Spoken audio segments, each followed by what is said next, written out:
Olá pessoal, seja bem-vindo a mais uma aula e nesta aula a gente vai aprender a fazer a parte de normalização dos dados. Nada mais é do que a gente formatar para um padrão específico para facilitar o nosso fluxo de automação. Então voltando aqui para o nosso fluxo, a gente pegou as informações do formulário. Uma recomendação prática muito interessante é a gente pinar os dados. O que é isso? A gente vem aqui em Pin Data no canto direito aqui do nosso fluxo, quando a gente abre o nó, e a gente pina esse dado. Por quê?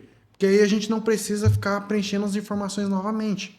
Então a gente tem as informações padrões que a gente vai utilizar no nosso fluxo e a gente consegue reutilizar ela para as nossas outras execuções. Isso facilita bastante a gente ter que ficar preenchendo manualmente toda vez que a gente for abrir o formulário. Então a gente pinando os dados, a gente tem os dados fixados e a gente consegue trabalhar com esses dados ao decorrer das nossas automações. Seguindo aqui no mais, a gente pode clicar no mais e adicionar um outro nó que a gente pode pesquisar com Edit Fields, que é um nó que a gente utiliza para a gente setar dados, editar dados, enfim, fazer diversas configurações. Mas a princípio a gente vai utilizar ele para normalização. Então se eu vim aqui em Edit Fields, a gente pode até clicar aqui e trocar o passo para normalização. Beleza? Renomeei. Aqui em Drag Input Fields or Add Field, a gente pode adicionar um campo. Como que a gente vai normalizar isso? A gente vai deixar tudo em minúsculo por padrão, porque a gente pode ver aqui, quando a gente criou o formulário, ele criou o formulário com acentos, padrões ali de letras maiúsculas, minúsculas, enfim. E a gente padronizando isso, a gente facilita para não ter nenhum tipo de erro de sintaxe na hora de executar ali a nossa automação. A gente tem dois tipos padrões, Fixed e Expression. Fixed nada mais é do que um texto fixado aqui. É um texto fixo que a gente não vai mudar. A gente tem o Expression, nada mais é que uma variável dinâmica, tá? Então aqui, se a gente colocar uma variável dinâmica, a gente consegue utilizar ali entre chaves, a gente consegue ter várias variáveis ali. Então a gente tem a variável JSON, de variável null, if empty, a gente tem ali a parte de pegar os nós anteriores, a gente tem alguns métodos prontos, a gente tem parte de metadados, enfim. A gente consegue pegar essas variáveis dinâmicas e trabalhar com isso dentro do nosso fluxo. Mas nesse campo aqui de cima, a gente vai utilizar o campo fixo. Por quê? Porque a gente vai nomear os nossos campos. Beleza?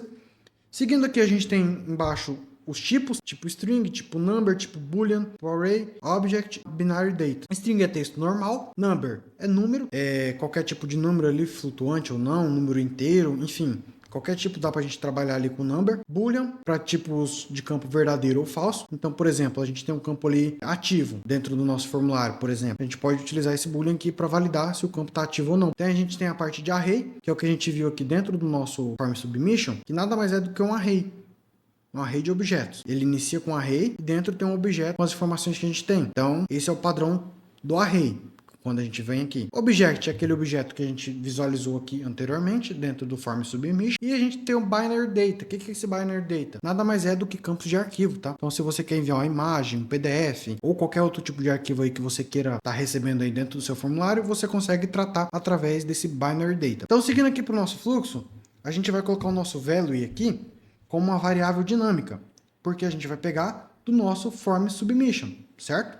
Então, a gente vem aqui e coloca Expression, abre duas chaves. Por padrão, ele vem esse JSON como primeiro item. A gente até vai utilizar ele, na verdade, para a gente vincular o JSON anterior. Então, aqui se a gente colocar só JSON, a gente vê que a gente consegue pegar um objeto aqui que ele aparece como resultado. Então, esse JSON, geralmente, ele pega do último nó, do nó anterior ao nó que você está tentando vincular a normalização ou algum outro nó anterior da sua automação, beleza? Então, aqui no JSON, como a gente se trata de objetos, a gente pode utilizar o ponto para receber as informações. Mas a gente pode ver aqui que a gente tem um padrão, textos com espaços, com letras maiúsculas, minúsculas, com acentos e tudo mais. Então a gente pode vir aqui, usar chaves, abrir aspas simples e a gente passa o nome do campo que a gente quer vincular. Então, ali por padrão é o título, então a gente vai vir aqui no título e a gente vai completar. Lembrando que por padrão ele traz errado, ele completa aqui e a gente pode excluir aqui os dois últimos elementos, aspas simples e o array. Então aqui a gente está abrindo um padrão aqui de colchetes. Por padrão a gente utiliza o ponto, mas como tem a questão ali dos caracteres, das acentuações e tudo mais, a gente vai utilizar o padrão de chave. Veja que aqui no resultado ele já trouxe ali o mídia para Natal e Ano Novo, igual tá no nosso título aqui do Form Submission. Seguindo aqui a gente vai preencher os demais campos. Então a gente tem a descrição, que a gente vai colocar como descricão. A gente pode deixar por padrão string novamente. Fixed expression a gente pode colocar como expression.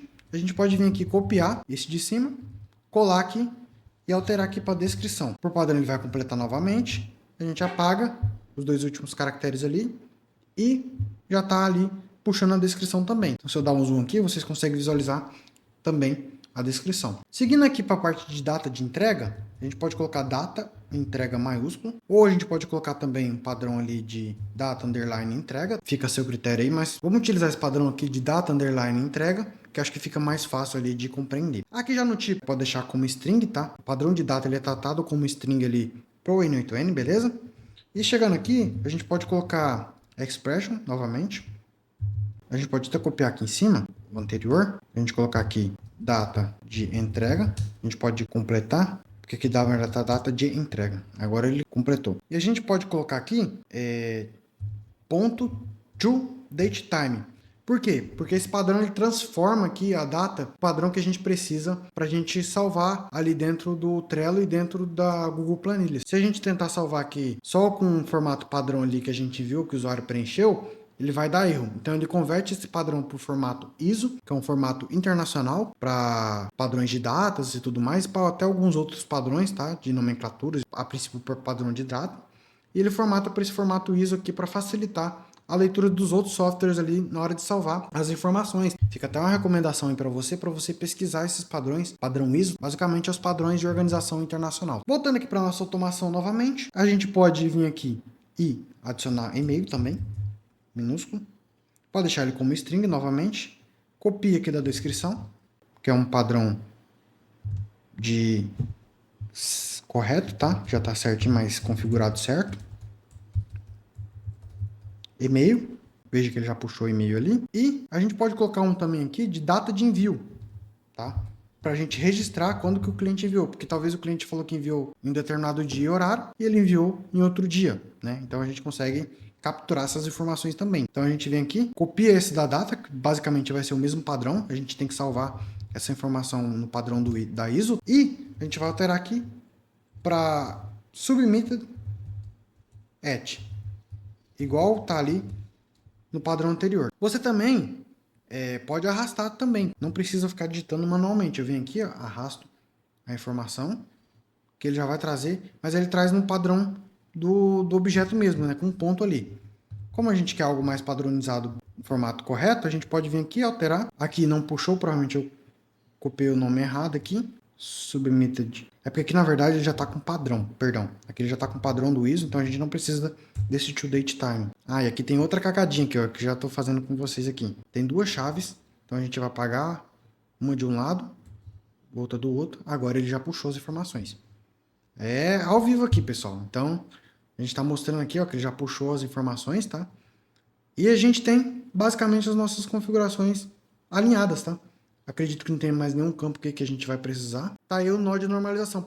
Só fazendo um recapitulativo, para que serve esse nó de normalização? Serve para padronizar os dados, para a gente, a partir desse nó de normalização, a gente puxar as informações dele de uma forma mais simplificada, para não ter que correr risco de erros de sintaxe ali na parte ali dos acentos, na parte de caracteres, enfim, para não ter nenhum conflito, para padronizar certinho, para a gente trazer as informações corretas, beleza? Espero que você tenha compreendido como que funciona ali a parte de normalização dos dados. Nas próximas aulas a gente vai continuar o nosso fluxo ali para salvar ali no Google Planilhas e no Trello também. Nos vemos na próxima aula. Até mais. Tchau, tchau.